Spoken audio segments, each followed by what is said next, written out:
komunitas Surya Kebenaran dimanapun sahabat berada.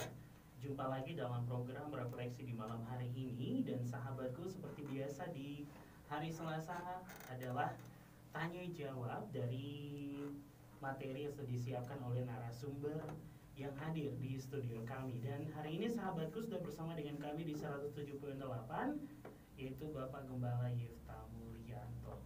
Di hari ini sahabat yang diberkati oleh Tuhan. Ya, Shalom Alaika. Alaika Shalom, Alaikum Shalom buat seluruh para pendengar setia Radio Surya Kebenaran Ambarawa 107.8 FM dimanapun Bapak Ibu Saudara dan kasih Tuhan berada. Apa kabar nih? Kabarnya haleluya, luar biasa, yes, wow, dan selalu wow bersama dengan Abah Yahweh bersama Yesua Masih ya, gitu Karyo ya. Haleluya. Ya, sahabat yang diberkati oleh Tuhan, ya jumpa di malam hari ini sampai nanti dengan pukul 9 malam atau pukul 21 waktu Indonesia bagian Barat. Kami hadir ke ruang dengar sahabat di 107.8 maupun yang mendengarkan di www.suryakebenaran.com. Dan bagi sahabat yang baru bergabung, kami ucapkan selamat malam. Kalau tadi program Warna Wanita Rajin dan Bijaksana sudah hadir ke ruang dengar sahabat dengan materi yang pastinya membawa berkat bagi jiwa. Dan di malam hari ini, ya buat Pak Gembala Yifta Mulyanto, di malam ini kita akan membahas tentang apa nih, Pak? Ya, saya memberikan tema kali ini yaitu manusia kuat. Manusia kuat ya. Okay. Manusia kuat berarti kayak superhero nih ya. Nanti manusia kuat ya, lihat aja nanti apa yang akan kita bahas nanti ya. Seperti jadi, apa manusia kuat sahabat itu ya, manusia kuat seperti apa yang akan kita bahas di malam hari ini. Itu jangan kemana-mana, satu lagu untuk membuka jumpa kita dalam program refleksi di malam ini, yaitu Halil Nafsi. Dia akan hadirkan ke ruang dengar sahabat. Tetaplah bersama dengan kami. Kami akan kembali untuk sahabat yang diberkati.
Ya, sahabat yang diberkati oleh Tuhan, ya tadi satu lagu pujian Haleli Nafsi dari Worship in Jerusalem yang sudah hadir ke ruang dengar sahabat di malam hari ini mengawali jumpa kita dalam program refleksi.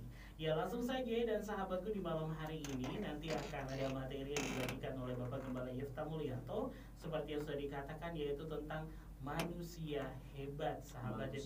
Manusia kuat. Iya, manusia kuat ya sahabat yang diberkati oleh Tuhan ya.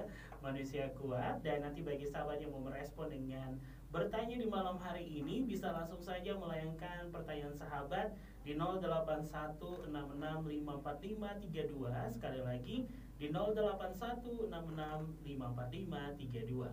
Langsung saja kita masuk pada sesi kita di malam hari ini bersama dengan Bapak Gembala Yefta Mulyanto.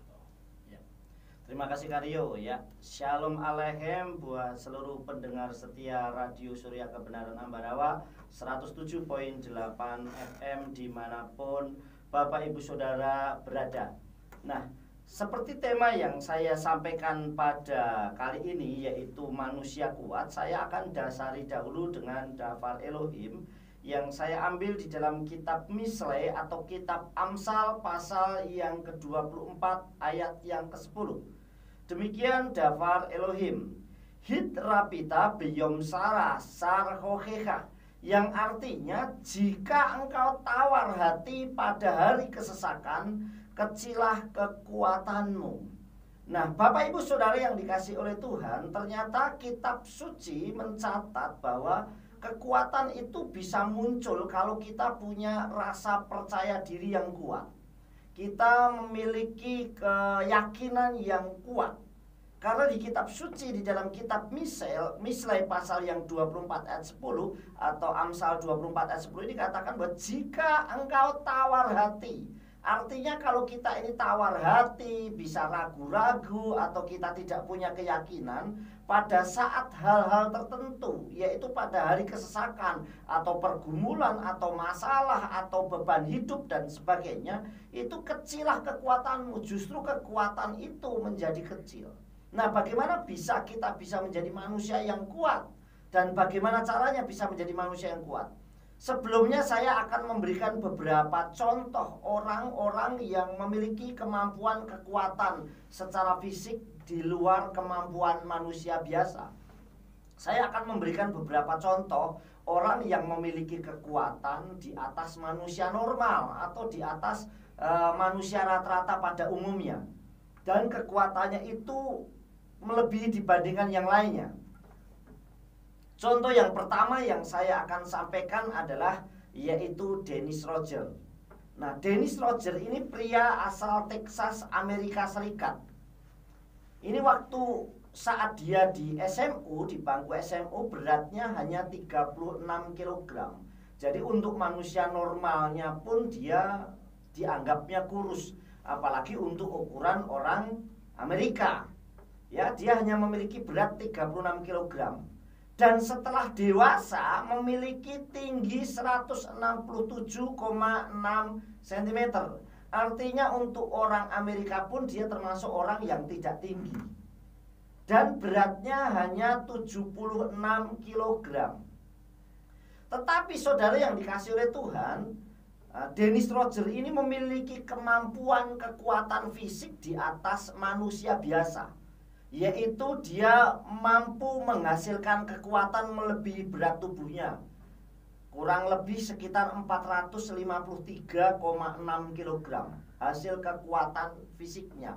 Jadi artinya bisa sekitar 5 kali lebih dari berat tubuhnya untuk kekuatan fisiknya. Sehingga dia memiliki kemampuan, dia bisa membengkokkan besi yang begitu besar, bisa menancapkan paku dengan kekuatan tangannya. Dia bisa melipat teflon atau yang sering dipakai untuk menggoreng telur atau mendadar telur, itu yang begitu tebal hanya dengan tangannya, tangan kosongnya.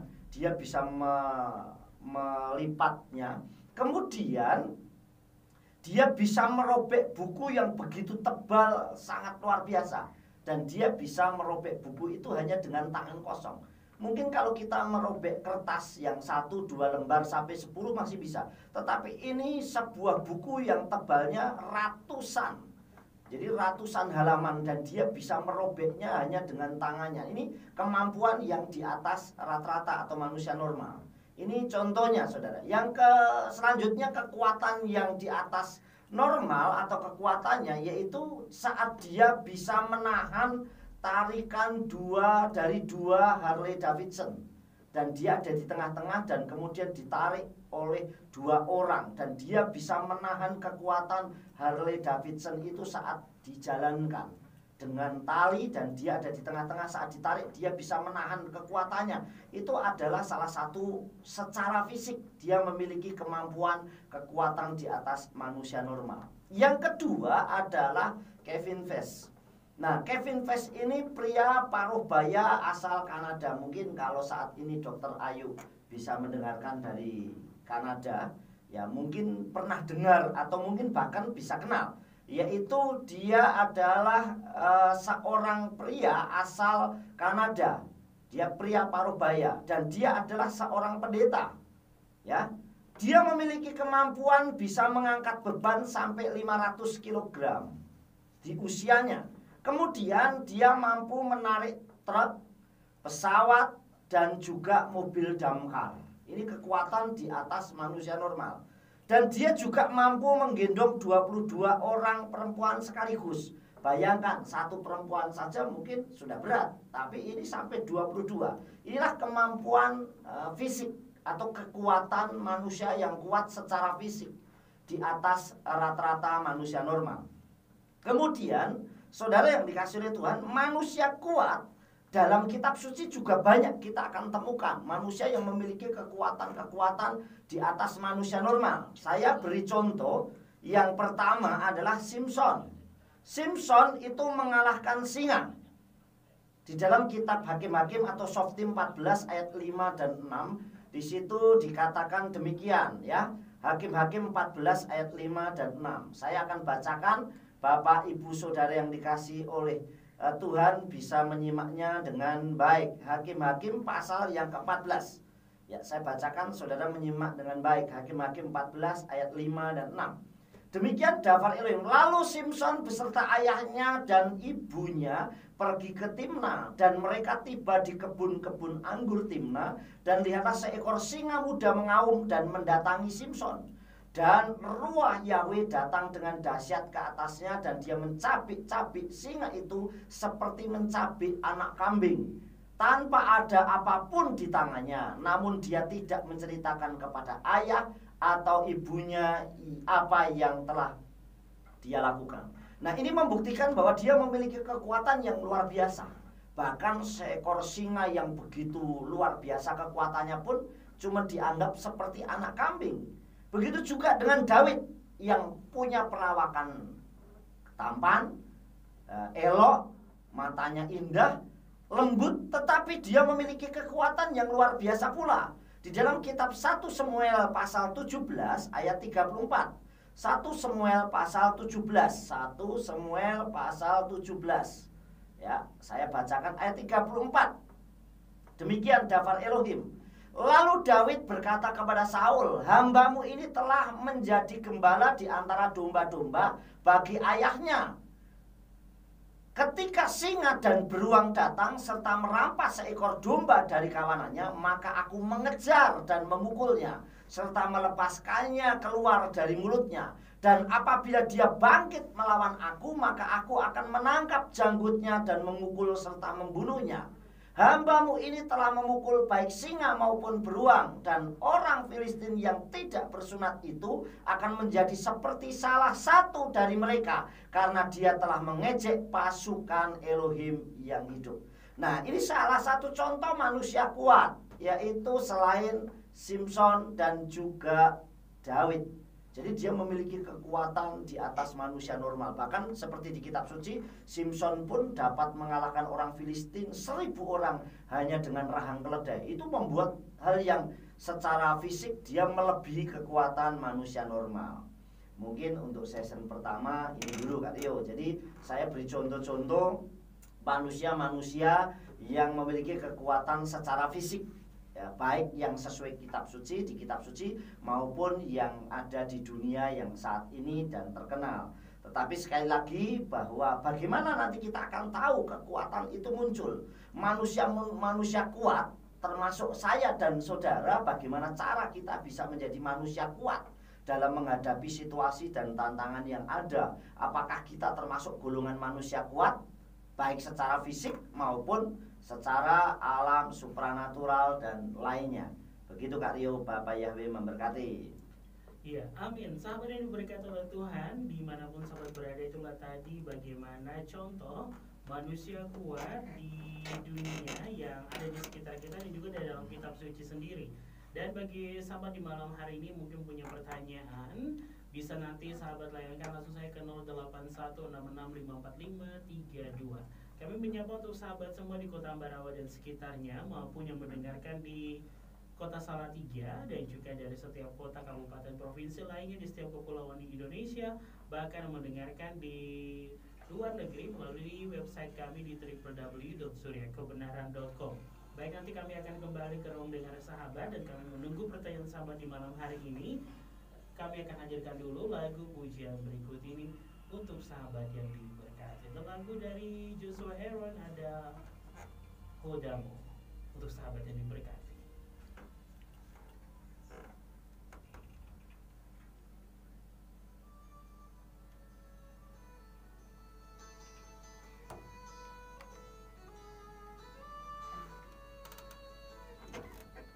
Bunyinya udah bagus tuh.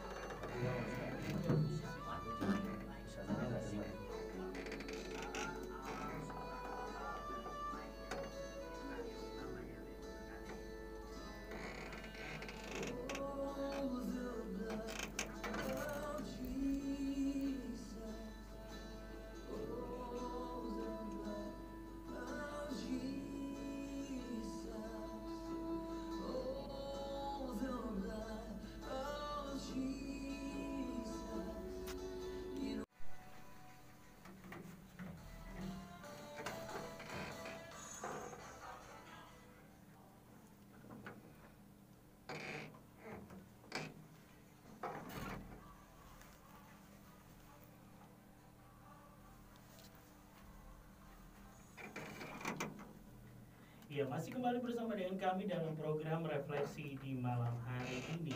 Baiklah sahabat yang diberkati oleh Tuhan, bagi sahabat yang sudah mempunyai pertanyaan, bisa langsung saja kirimkan ke 0816654532 di malam hari ini bersama dengan kami, Radio Surya Kebenaran, dan narasumber kita Bapak Gembala Yefta Mulyanto membahas tentang manusia kuat.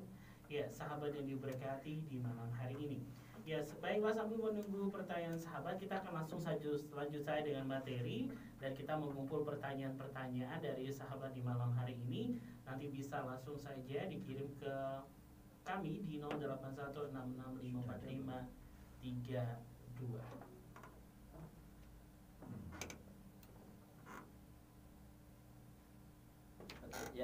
Ya, Shalom Alaikum kembali Bapak Ibu Saudara yang dikasihi oleh Tuhan, para pendengar setia Radio Surya Kebenaran Ambarawa 107.8 FM.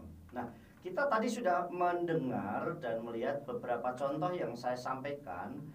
Manusia kuat secara fisik, artinya fisiknya kuat di atas manusia normal atau manusia rata-rata normal ya, di atasnya. Kita sudah lihat ada tadi dari Amerika ada Dennis Roger, dari Kanada ada Kevin Vest, sedangkan di kitab suci ada beberapa orang yang memiliki kekuatan di atas manusia normal seperti Simpson, ya, yang bisa mengalahkan singa. Bahkan di kitab suci juga mencatat kalau dia bisa mengalahkan 1.000 orang Filistin hanya dengan rahang keledai. Nah, bayangkan kalau kita manusia normal mengalahkan orang sekuat-kuatnya paling 10 orang, ya, dengan tangan kosong, dengan kekuatan. Seandainya orang punya senjata pun pelurunya ada 10, ya cuma 10 orang yang terkena. Tetapi ini 1.000. Nah, itu kalau kekuatan fisiknya itu tidak melebihi orang normal, nggak mungkin. Itu secara kitab suci. Dan begitu juga dengan Daud yang tadi kita sudah dengar. Daud yang sudah kita lihat bagaimana dia bisa mengalahkan, dalam kitab suci dicatat, mengalahkan singa beruang saat dia menggembalakan kawanan dombanya yang dia harus jaga saat dia menjadi gembala. Nah, sekarang saudara yang dikasih oleh Tuhan, bagaimana manusia kuat itu menurut daftar Elohim. Dan buat saya dan saudara, apa yang kita akan lihat dari diri kita, potensi kekuatan apa yang kita miliki, dan bagaimana kita mengenal kebenaran itu dan menjadikan kita kuat. Yang pertama, Bapak Ibu Saudara yang dikasihi Tuhan, manusia kuat atau manusia yang kuat adalah manusia yang sanggup menghadapi masalah dalam situasi yang sulit. Ternyata manusia kuat itu adalah manusia yang sanggup menghadapi, bukan lari, tetapi sanggup menghadapi setiap masalah atau situasi, dalam situasi apapun yang sulit. Jadi kalau ada masalah bukan malah dia lari, tetapi justru dihadapi. Nah, saya beri contoh juga di kitab suci ada Daud. Di kitab suci Daud saat mengalahkan Goliat, itu saat ada di medan pertempuran, ini termasuk bagi saya menghadapi raksasa yang luar biasa.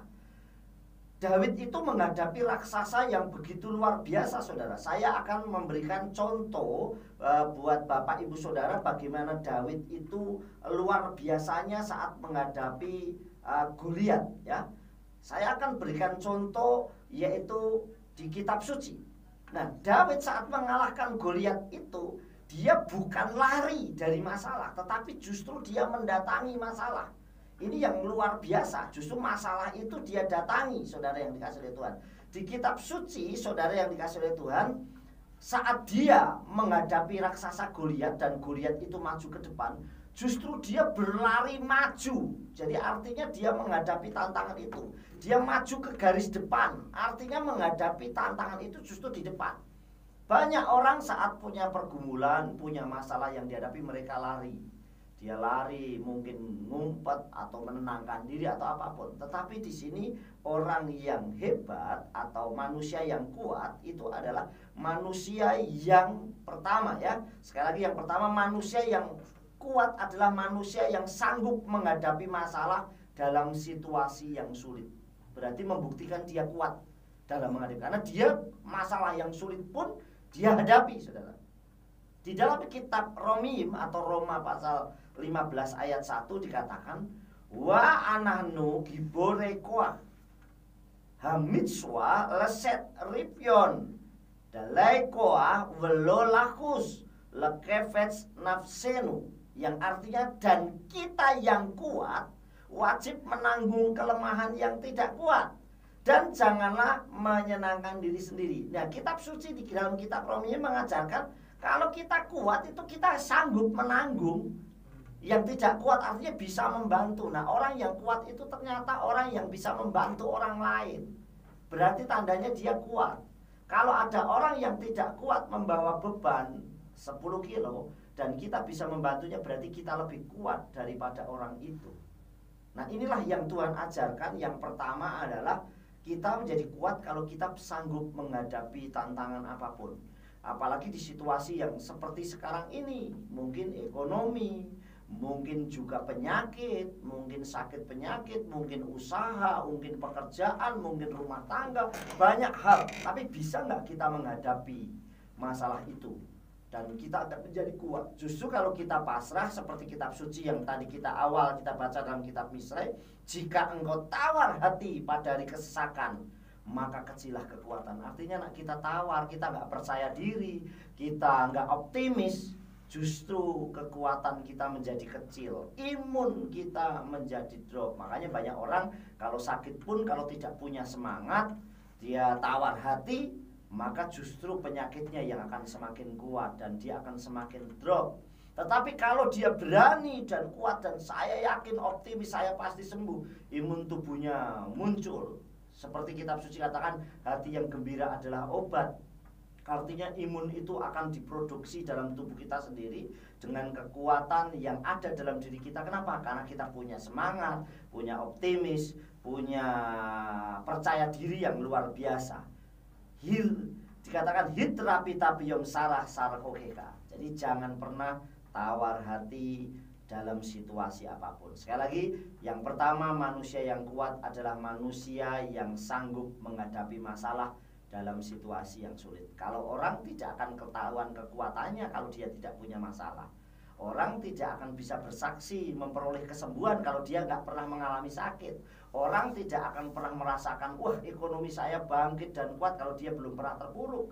Orang tidak akan merasa dia lulus kalau dia tidak mengalami lewat ujian. Pasti dia akan menanyakan, wah saya sudah lulus. Kenapa? Karena saya sudah lolos dalam ujian. Itulah yang terjadi. Jadi orang yang kuat, manusia yang kuat karena dia pernah mempraktekkan dari setiap masalah-masalah yang dihadapi. Mungkin itu Kak Rio, nanti kita lanjutkan. Masih ada 2 poin lagi, yaitu yang harus saya sampaikan kepada Bapak Ibu Saudara yang dikasihi oleh Tuhan. Itu dulu. Baiklah sahabat yang diberkati, di malam hari ini itu tadi untuk sesi yang kedua di malam ini. Dan dari pertanyaan-pertanyaan yang sudah masuk kami masih mengumpul. Jadi oleh karena itu sahabat yang mau bergabung bisa langsung saja dengan pertanyaan di malam hari ini. Nanti di 081 6654532. Baik sahabat yang ada di kota Ambarawa, bahkan yang mendengarkan di live streaming dimanapun sahabat berada. Kami akan kembali selepas pujian berikut ini. Tetap bersama dengan kami dalam program Refleksi Radio Surya Kebenaran.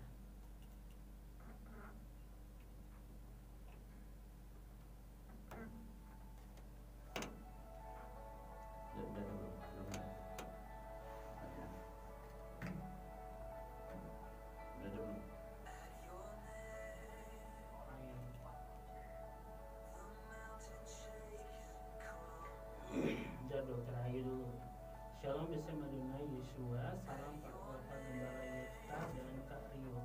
Selamat malam Kota Ambarawa dan sahabat Radio Surya Kebenaran. Pembahasan hari ini menarik sekali. Kami di sini beribadah di People Chosen Church Toronto, Kanada. Kami adalah gereja mesianik dan materi sahabat minggu lalu ada sebuah pertanyaan yang diberikan bagi kami. Apakah artinya bahwa orang percaya berada di dunia tetapi bukan dari dunia, padahal kita saat ini di dunia? Apakah artinya bahwa orang percaya berada di dunia tetapi bukan dari dunia, padahal kita saat ini ada di dunia? Pertanyaan pertama. Pertanyaan kedua, bagaimana caranya saya dapat menjadi lebih kuat secara rohani? Apakah hanya dengan doa, membaca daftar, beribadah itu sudah cukup?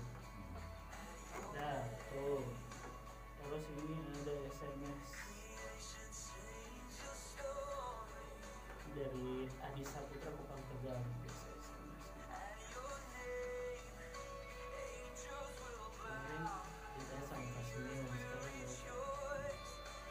Apa itu yang membedakan iman yang kuat dengan iman yang benar?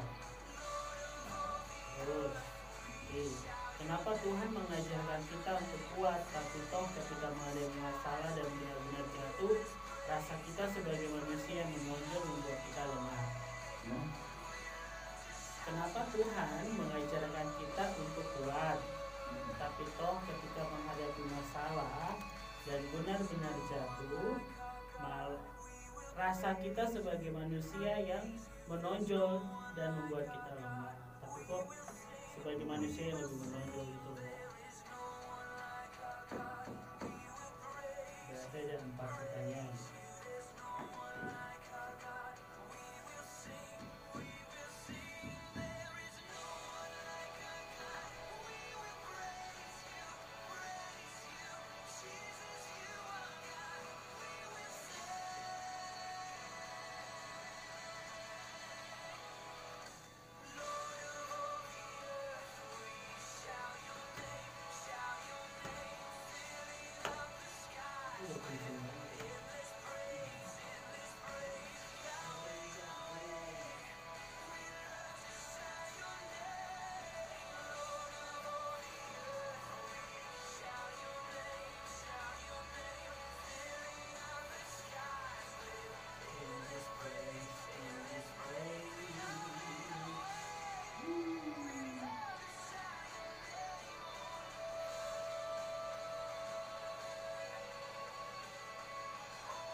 Tuhan, di malam hari ini masih bersama dengan kami dalam program Refleksi Radio Komunitas Suara Kebenaran Berkat Bagi Jiwa. Dan masih bersama dengan Bapak Gembala Yefta Mulyanto. Dan di malam hari kita sudah mempunyai 4 buah pertanyaan nih, Pak. Ya, oke. Oke. Ya, baik. Untuk pertanyaan pertama ini datang dari Dokter Ayu. Ya, selamat malam Dr. Ayu, waktu Indonesia Barat. Ya, shalom alaika yang ada di Toronto, Kanada ya. Salam sejahtera dalam kasih apa ya Amin. Ya. Ya, di sini Shalom Beshe Madonna Yeshua. Salam Bapak Salam, ya. Gembala Yefta dan Kak Rio. Ya. Selamat malam Kota Ambarawa dan sahabat Radio Surya Kebenaran. Pembahasan hari ini sangat menarik.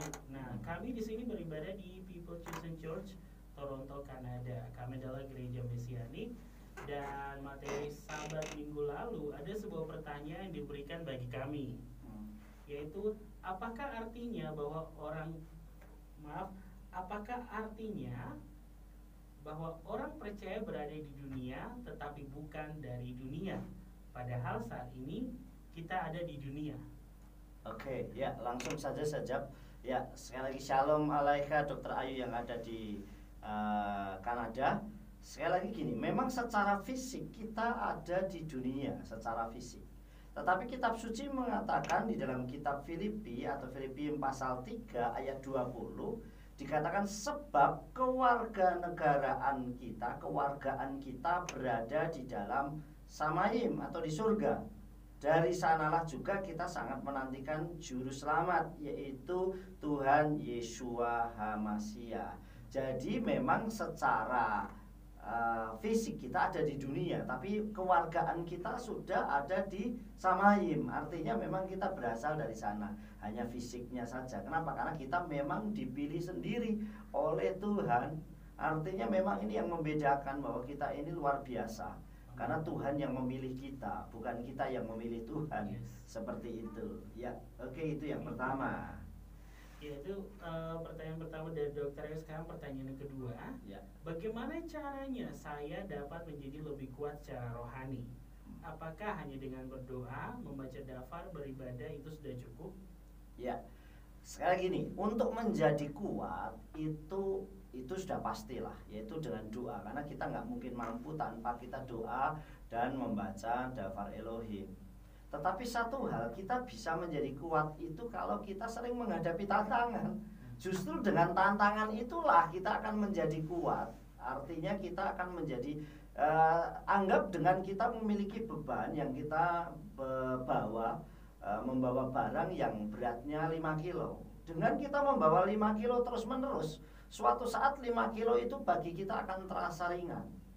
Tetapi begitu kita sudah membawa 5 kilo terus kita membawa 10 kilo, ya mungkin awalnya akan berat, tetapi akan sering dengan membawa 10 kilo akan kuat. Artinya latihan untuk kita menjadi kuat itu bukan hanya dengan membaca daftar dan itu, tetapi sering kita menghadapi tantangan, kita akan menjadikan kita kuat.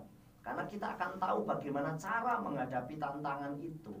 Sama dengan seorang nelayan yang dia sering menghadapi badai atau gelombang yang besar. Dengan seringnya dia menghadapi badai dan gelombang, dia akan semakin kuat kembali.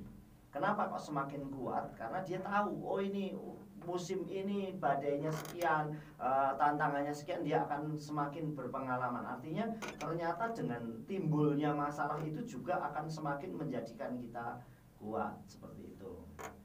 Ya, baik, terima kasih Dokter Ayu untuk pertanyaannya di malam hari ini, dan juga yang sudah dijawab langsung oleh Bapak Gembala Yefta Mulyanto. Dan kalau mempunyai pertanyaan kembali lagi ingin bertanya, kami masih persilakan. Dan juga bagi sahabat yang ada di Kota Ambarawa yang juga mendengarkan di malam hari ini dimanapun berada, jika sahabat punya pertanyaan, langsung saja di 0816654532 bersama dengan kami. Jadi kita punya ada 2 pertanyaan lagi dari Kupang Tegal, dari Ambarawa sendiri. Ya. Ini dari Adi Saputra. Mau bertanya, apa itu yang membedakan iman yang kuat dengan iman yang benar? Oke. Ya, oke. Jadi untuk Adi ya. Iya. Untuk Adi, iman yang kuat dan iman yang benar. Kalau iman yang kuat berarti itu diproses itu dari setiap tantangan yang dihadapi. Sedangkan iman yang benar bisa kita peroleh dengan kita bersekutu dengan Tuhan. Dengan sering kita bergaul karib dengan Elohim, dengan Bapa Yahweh, maka itu akan memperoleh iman yang benar. Tapi kalau iman yang kuat, kita akan dapatkan dari proses setiap hal-hal yang kita hadapi. Artinya kita pengalaman-pengalaman yang membuat kita menjadi kuat. Dengan iman itu akan membuat kita semakin kuat. Karena orang kuat itu karena dihasilkan dari banyaknya tantangan. Orang nggak akan kelihatan kuat kalau dia tidak mengalami tantangan. Seperti itu, Kak Rio dan buat Adi. Lanjut. Iya, masih dari Adi Saputra di Kupang Tegal. Ini pertanyaan kedua. Kenapa Tuhan mengajarkan kita untuk kuat, tetapi toh ketika menghadapi masalah dan benar-benar jatuh, rasa kita sebagai manusia lah yang lebih menonjol dan membuat kita lemah? Oke, ya kenapa seperti itu bisa terjadi? Itu dari sisi manusiawi. Artinya gini, kadang kita sudah punya keyakinan dan kita yakin bahwa Tuhan kita itu hebat, Tuhan kita itu dahsyat, pasti menolong. Tetapi di satu sisi kadang kita masih melihat sisi manusia, kita masih melihat suasana sekitar, apa yang kita hadapi, logika kita masih jalan. Jangankan kita sebagai manusia, kita bisa melihat satu contoh realita yang kita lihat di kitab suci. Satu contoh, yaitu para talmidim atau para murid-muridnya Yeshua. Jelas hampir kebanyakan muridnya Yeshua nelayan. Memang ada yang lain kayak pemungut cukai dan sebagainya, tetapi hampir seperti Kepa, yang lain nelayan. Jelas beda dengan Yeshua. Dan yang memilih sendiri muridnya Yeshua. Artinya Yeshua memilih sendiri muridnya. Waktu ketemu Kepa atau Petrus, dia panggil. Waktu ketemu yang lain, Andreas dan sebagainya, dia panggil. Nah sekarang kita perhatikan, yang menjadi nelayan jelas muridnya. Dan nelayan pasti tahu bagaimana cara menghadapi gelombang besar, bagaimana cara menghadapi tantangan, kalau menghadapi angin sakal, angin badai bagaimana. Tetapi perhatikan saat Yeshua tertidur di buritan bersama dengan dia, toh di dalam perahu atau di dalam kapalnya sudah ada Yeshua. Artinya di dalam ruangan itu ada Yeshua. Tetapi sisi manusia itulah yang muncul. Sehingga saat diserang angin badai atau angin sakal, apa yang terjadi? Dia mencari Yeshua. Waktu Yeshua tertidur di buritan, dikatakan, guru kita binasa. Sampai Yeshua katakan apa? Di mana imanmu? Sampai dia bilang, katakan kita binasa. Artinya pikiran dia yang bekerja, bukan bagaimana. Padahal kalau seandainya itu tenggelam, apakah bukan Yeshua juga ikut tenggelam? Ya pasti bisa tenggelam. Tapi sekali lagi, selama ada Yeshua di dalam bahtera, di dalam kapal, di dalam tubuh kita, di dalam pikiran kita, di dalam angan kita, kita nggak mungkin akan tenggelam. Kalau kita meyakini bahwa kenapa? Karena di dalam rumah tangga kita, di dalam pekerjaan kita, di dalam diri kita ada Yeshua. Nah kalau kita sudah memikirkan, pakai logika, makanya kenapa seringkali kita itu gagal dan kita juga muncul. Kenapa? Karena gini, karena pola pikir kita lah, pikiran kita yang masih bekerja. Yeshua kan, selama kita mampu, kita berusaha, Tuhan mungkin akan biarkan kita.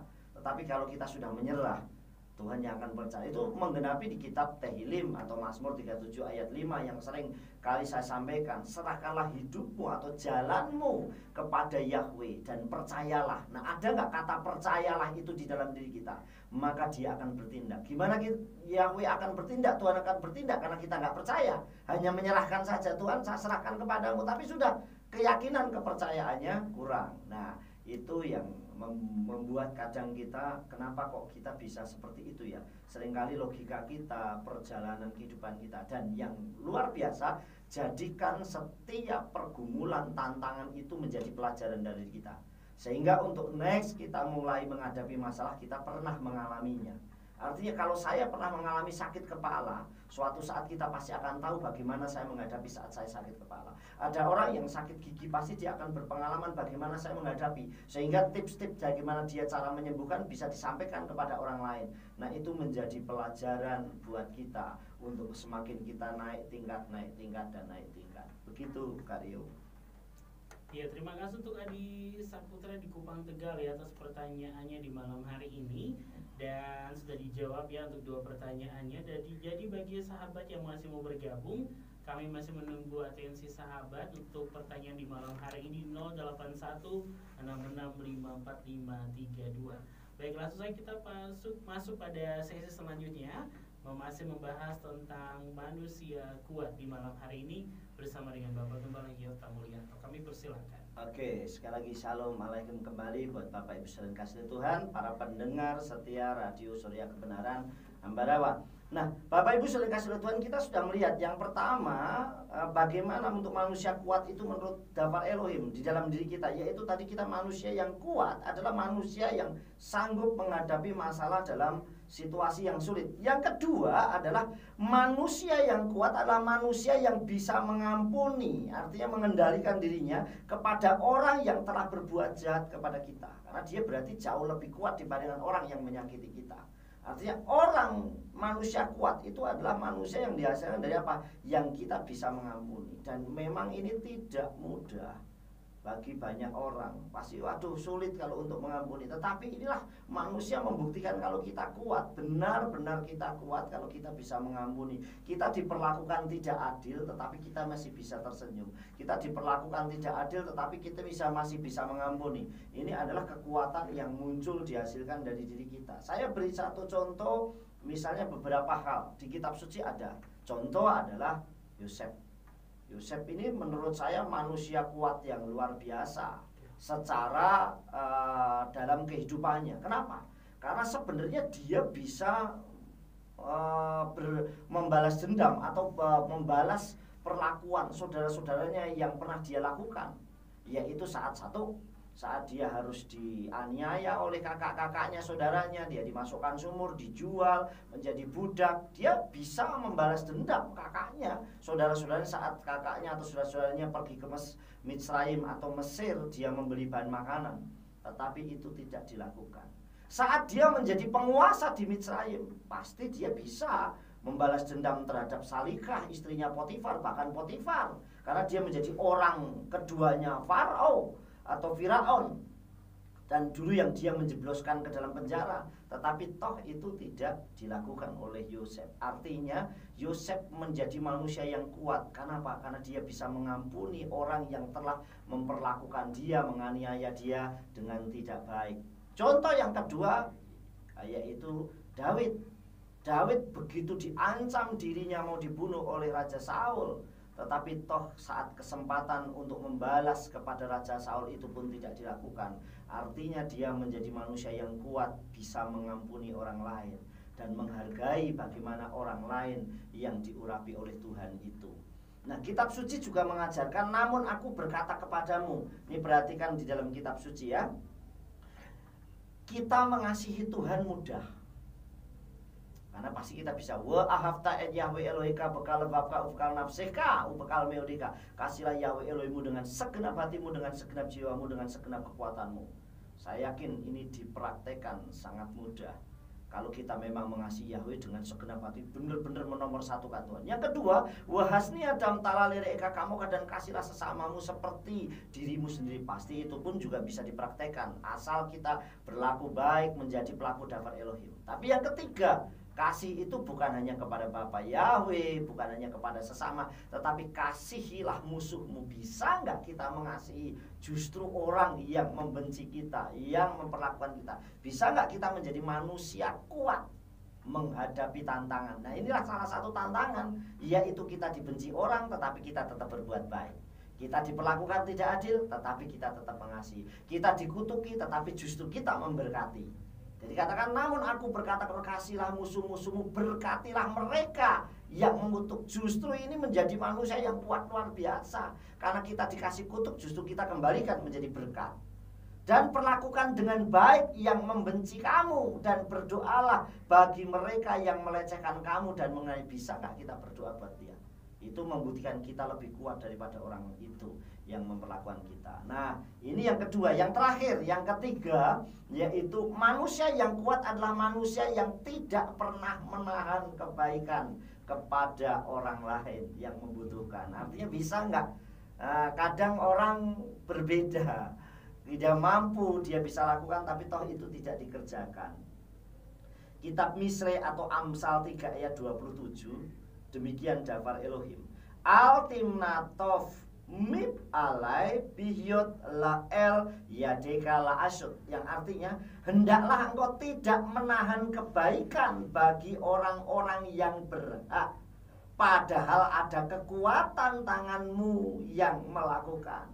Nah, kebanyakan orang ini sebenarnya kuat, dia mampu melakukan kebaikan, bahkan dia kepada orang yang memang berhak menerimanya. Makanya saya selalu ajarkan untuk khususnya di kehilat yang saya layani maupun di keluarga, kalau memang itu haknya orang, kita jangan pernah menunda apapun, entah itu masalah berkat, entah itu masalah hal-hal yang lain, membantu segala macam, jangan pernah menunda. Karena kita punya kemampuan, hendaklah engkau tidak menahan kebaikan. Mau berbuat baik kok ditahan. Nah, berbuat baik lepaskan, lakukan. Bagi orang yang berhak, yang memang harus berhak menerimanya. Jangan pernah, bagi orang pengusaha ya kalau punya karyawan ya haknya dia ya harus langsung segera. Jangan pernah menunda. Kenapa saudara? Karena mungkin orang itu memang sangat membutuhkan. Artinya, wah saya mau gajian nih. Dia udah rancang dengan istrinya, dengan anak-anaknya, dengan keluarga, nanti kita gajian tanggal sekian, nanti kita akan gunakan untuk ini kita jalan-jalan. Nah, kalau menunda, apa yang dirancangkan membuyarkan seluruh isi keluarganya. Inilah yang kadang orang Tuhan izinkan jangan sampai itu terjadi. Yaitu hendaklah kau tidak menahan kebaikan bagi orang yang berhak, padahal ada kekuatan. Nah, sebenarnya kita ini mampu, kita ini kuat, tangan kita bisa melakukan, tetapi kita menunda. Inilah orang yang, bagi saya orang yang ketiga adalah manusia yang kuat adalah orang yang tidak pernah menunda atau tidak pernah menahan kebaikan kepada orang lain. Apalagi kalau kita dalam dunia spiritual, kita melayani. Nah, harus seperti itu. Itu membiasakan. Saya sering kali ya seperti yang 1 bulan yang lalu saya sudah sampaikan. Saya selalu berusaha memberikan yang aplaus kepada para pelayan, termasuk Kak Rio. Coba perhatian, pasti selalu ingat dia. Setiap habis pelayanan, orang tidak nunggu datang ke saya, tapi saya akan datangi dia. Siapapun mereka, baik worship leader, baik itu singer, baik itu tamborin, baik itu pemain musik, pasti akan saya datangi. Saya bilang terima kasih atas pelayanannya. Dan saya selalu membiasakan hal itu dimanapun. Sekalipun tidak di kehilat yang saya layani sendiri, tetapi saya akan ucapkan itu, terima kasih. Nah, tidak menahan hal yang baik yang harus saya ucapkan. Karena ternyata dengan hal seperti itu membuat, kayak Kak Rio yang kalau mimpin pujian saya ucapkan terima kasih untuk pelayanannya. Itu ternyata hanya ucapan terima kasih saja sudah membuat dia semakin bersemangat dalam pelayanan. Semakin, atau tamborin, termasuk kemarin di Sabat, salah satunya adalah Sharon yang masih 5 tahun sudah ikut tamborin. Itu pun tetap saya bilang terima kasih pelayanannya, saya ucapkan begitu. Nah, ini tidak menahan kebaikan, artinya seperti itu. Ini yang terakhir. Jadi bagi kita, mari 3 hal ini kita lakukan. Yaitu yang pertama, manusia yang kuat adalah manusia yang sanggup menghadapi tantangan. Jangan pernah lari dari masalah, jangan pernah lari dari tantangan atau situasi yang sulit. Yang kedua, yang pertama itu harus hadapi ya, hadapi. Jadi jangan lari. Yang kedua adalah manusia yang kuat, manusia yang bisa mengampuni.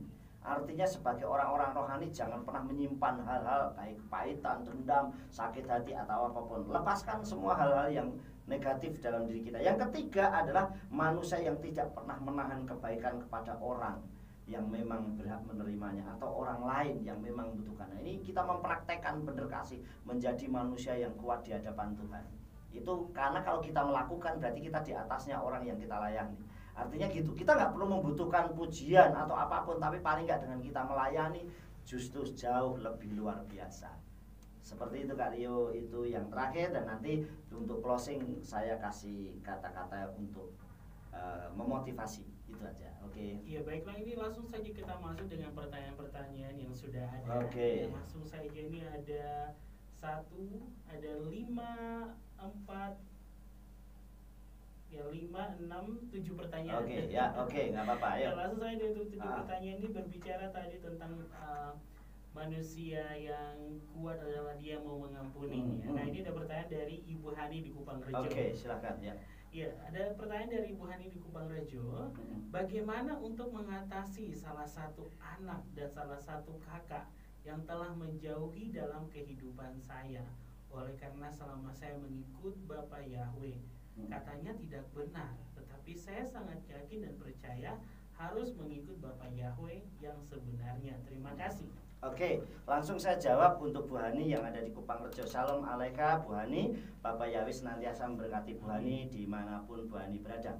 Nah, sekali lagi saja, bagaimana cara menghadapi orang yang seperti itu? Yang nomor satu adalah tetap doakan. Karena kalau berurusan dengan orang roh atau segala macam saat kita sampaikan, pasti orang itu akan menghindar atau menolak. Tapi satu hal, kalau kita berdoa, kuasa Elohim, kuasa Ruach Kodes jauh lebih dahsyat dalam menghadapi situasi seperti itu. Doakan, sebut namanya, sehingga nanti biar Ruach Kodes yang bekerja. Tapi satu hal yang penting, kita jangan membalas hal yang seperti itu. Jadi jangan membalas kejahatan dengan kejahatan, tapi kalahkanlah kejahatan itu dengan kebaikan. Supaya seperti kita menaruh bara api di atas kepalanya. Artinya kita jangan membalas. Seperti tadi kita katakan bahwa kalau kita dikutuki, kita harus memberkati. Seperti itu. Oke, lanjut. Ya, baik, ini datang dari Pak Jero di malam hari ini, atau Pak Joromi. Ya. Shalom Pastor Yefta Mulyanto yang selalu ada, yang baru dalam setiap tema nih. Haleluya. Haleluya juga, haleluya. Ya, shalom Rio penyiaran selalu diberkati Bapak Yahweh penuh dengan urapan Roh Kudus. Haleluya. Amin. Segala pujian bagi Bapak Yahweh. Ya, pertanyaan saya yang pertama. Ya. Apakah ada keterkaitan antara manusia kuat dengan kasih karunia? Ya, pasti semua kalau kitab suci itu berkesinambungan. Pasti ada hubungannya.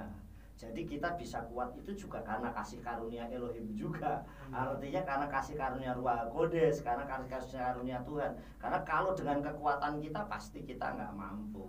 Itu karena kasih karunia Tuhan. Itu salah satunya seperti itu. Lanjut. Ya, pertanyaan kedua, apakah harus latihan dulu sebelum menjadi manusia kuat? Atau sudah menerima kasih karunia kemudian barulah menjadi manusia kuat? Jadi gini, sekali lagi saya sampaikan untuk Pak Juromi ya. Sekali lagi, manusia kuat itu banyak hal bisa dihasilkan. Satu, karena latihan tadi bisa. Juga karena kita sering menghadapi tantangan, kita menjadi kuat. Artinya, tetapi juga kalau kita mengandalkan Tuhan, kita bisa memperoleh kekuatan. Amin. Kitab suci mengajarkan dalam kitab Yesaya, orang yang selalu menantikan Yahweh itu akan memperoleh kekuatan baru. Ya, ulangi lagi tadi ayatnya. Di dalam kitab Yesayahu, saya bacakan saja ya. Ini Pak Jo, Ya, Yesayahu pasal 40. Sebentar, tak bukakan saja biar lebih jelas. Amin. Ya. Yesayahu atau Yesaya pasal 40 ayat 31. Tetapi orang yang menanti-nantikan Yahweh akan memperbarui kekuatan atau memperoleh kekuatan. Mereka akan naik dengan sayap seperti Raja Wali. Mereka akan berlari dan tidak menjadi lesu. Mereka akan berjalan dan tidak menjadi lelah. Intinya cuma satu ayat ini, kuat. Ayat ini dikatakan, tetapi orang yang menanti-nantikan Yahweh, artinya berharap kepada Yahweh, akan memperbarui kekuatan, akan memperoleh kekuatan yang terus continue, terus menerus memperoleh kekuatan yang baru. Mereka akan naik seperti sayap Raja Wali, artinya naik. Jadi kekuatannya terus semakin kuat, semakin kuat, semakin kuat. Dan dikatakan mereka akan berlari dan tidak menjadi lesu. Orang yang berlari tapi tidak menjadi lesu, tidak capek, itu berarti orangnya kuat. Terus mereka yang berjalan dan tidak menjadi lelah, berarti orang kuat juga. Kalau sering cepat lelah, berarti tidak kuat. Seperti itu Pak Juromi, oke? Terus? Ya, baik, untuk pertanyaan ketiga dari Pak Juromi, kalau kita bicara manusia di era sebelum Tuhan memberikan kasih karunia, semuanya itu ada terbatas oleh karena roh Yahweh berdiam dalam diri orang pilihannya. Dan setelah kasih karunia tercurahnya Ruach Kodes itu berdiam bagi orang percaya. Apakah manusia kuat itu adalah pilihan dari Elohim di zaman karunia? Ataukah semua orang percaya menjadi manusia kuat oleh karena kasih karunia? Jadi begini, sekali lagi kembali. Jadi antara kasih karunia dan ya sebenarnya sebelum kasih karunia dicurahkan pun itu juga sudah ada kasih karunia. Orang bisa kuat itu juga karena kasih karunia. Contoh hal sepele, coba bayangkan, ini salah satu contoh, yaitu saat janda Sarfat. Jelas dia tidak punya apa-apa, dia hanya sesuka tepung sama minyak satu buli-buli. Tetapi karena dia mendahulukan Tuhan, Apakah dia mikir nanti saya nanti makan apa segala macam? Justru karena dia melakukan itu dia menjadi kuat. Buktinya apa? Bapak Yahweh pelihara dia. Itu sebenarnya kasih karunia Tuhan, pemeliharaannya luar biasa. Sudah ada kasih karunia. Kenapa? Karena dia mendahulukan Tuhan dulu, lebih luar biasa. Nah ini coba bayangkan, seandainya saya yakin kalau ini terjadi di dunia modern yang sekarang ini, saya sudah tunggal punya beras 1 liter atau 1 kilo, anak saya 5, ini mau saya makan, terus ada orang minta, yakin pasti akan diberikan. Tetapi janda Sarfat itu mendahulukan. Itu membuktikan kitab suci bahwa memberkati itu pasti diberkati. Amin. Orang yang menabur itu pasti menuai kalau dia mendahulukan. Dan itu apa yang disampaikan oleh Eliyahu, seperti itu. Lanjut. Ya, pertanyaan keempat dari Pak Joromi untuk di malam hari ini bagi sahabatku. Ya, beberapa tokoh dalam kitab Tanakh yang disebut manusia kuat, mengapa mereka juga ada keluhan? Apakah manusia kuat adalah manusia tanpa ada lagi keluhan? Jika ada keluhan, apakah itu menjadi manusia lemah? Oke, jadi gini, itulah manusia. Namanya manusia itu sekalipun sekuat apapun, itu pasti bisa mengalami kelemahan. Saya beri contoh, apakah yang namanya dokter suka mengobati orang tidak pernah sakit? Bisa saja mengalami sakit, kan gitu saudara. Apakah setiap guru yang selalu mengajar dia menjawab saat ada pertanyaan dia pasti selalu bisa menjawab? Belum tentu juga. Jadi banyak hal yang akan dihadapi. Apakah seorang gembala atau pendeta atau hamba Tuhan atau mempelai Masiah yang seringkali memberikan solusi buat orang, apakah dia tidak pernah mengalami masalah? Bisa saja, bahkan dia bisa mengalami masalah yang jauh lebih besar dihadapi. Nah, tapi sekali lagi, bagaimana seperti tadi yang kita baca di dalam kitab Yesayahu tadi, pasal 40 ayat 31, kuncinya kalau kita selalu menantikan Yahweh, pertolongannya, selalu berharap. Jadi jangan sampai justru kelemahan kita ini kita tunjukkan kepada orang lain. Artinya kelemahan-kelemahan kita ini justru tunjukkan kita mau memberikan solusi sama orang, tetapi kita sendiri memasang wajah murah melas. Yesua sudah ajarkan kalau berpuasa saja supaya kita jangan sampai kelihatan orang kok. Artinya jangan sampai kelemahan, kekurangan kita itu ditunjukkan kepada orang lain. Tetapi bagaimana kita tetap kuat sekalipun kita mengalami banyak tantangan dan ujian. Nah itu yang akan membangkitkan imun buat orang lain juga. Ternyata itu kesaksian luar biasa ya orang itu. Dan itu ternyata bisa memotivasi orang dan sebagainya. Seperti itu. Ya, dan terima kasih Pak Joromi untuk 4 pertanyaannya. Dan ini pertanyaan terakhir dari Pak Joromi nih Ya. Apakah manusia kuat itu sudah tidak ada lagi kejenuhan? Ya, sekali lagi ya, untuk manusia kuat apakah tidak ada lagi kejenuhan? Sekali lagi begini, itu kembali ke pribadinya sendiri. Ya kalau dia masih jenuh berarti dia tidak kuat. Kalau dia kuat pasti gak jenuh, kan gitu. Jadi ada kayak gitu. Bagaimana supaya gitu memperbaharui terus kekuatan? Makanya jangan pernah kita itu lepas. Ibaratnya kayak saya pun juga banyak tantangan, ujian, apa yang dihadapi. Apalagi Kak Rio atau Rio ini tahu, karena tinggal satu rumah dengan saya, yang setiap hari dan sudah 8 tahun bersama dengan saya, pasti tahu apa yang saya hadapi, apa yang saya lakukan, apa yang saya makan, apa yang saya kerjakan, apa yang saya lakukan. Tapi bagaimana? Saya tidak pernah bilang sama Rio saya punya masalah begini, tolong begini, saya enggak. Saya berusaha untuk saya berharap dan berserah kepada Tuhan. Sehingga saat orang membutuhkan sharing atau apapun, saya bisa memberikan solusi. Nah, kalau saya punya pergumulan, saya akan mungkin sharing, bisa juga sharing. Saya kadang sharing sama Dedi Yako, Papi Lukas atau yang lain, teman-teman juga yang lain. Tetapi saat saya punya pergumulan sendiri pun, hal pribadi yang tidak perlu orang lain harus tahu, cukup dengan Tuhan dan orang-orang yang mungkin memang saya percaya harus saya sharingkan. Seperti itu. Jadi kalau apakah manusia kuat itu bisa mengalami kejenuhan, ya berarti kalau saat dia jenuh berarti tandanya dia sedang tidak kuat, kan gitu. Tapi kalau dia tetap tidak jenuh dan dia tetap semangat, berarti dialah yang saat kuat. Makanya kalau sudah mulai jenuh, mulai itu buat menjadi supaya kuat. Amin. Selalu menantikan ya, Bapak Yahweh. Itu. Haleluya. Siap Pastor Yefta. Terima kasih untuk jawabannya. Dan ini ada pertanyaan terakhir datang kembali dari Dr. Ayu. Oke, ya. Ya, ini pertanyaan terakhir datang dari Dr. Ayu. Di sini dia berkata, Mesaya Yeshua berkata, marilah kepadaku semua yang letih lesu dan berbeban berat. Aku akan beri kelegaan kepadamu. Pikulah kuk yang kupasang dan belajarlah padaku, karena aku lemah lembut dan rendah hati, dan jiwamu akan mendapat ketenangan. Sebab kuk yang kupasang itu enak dan bebanku pun ringan. Matius 11 ayat 28.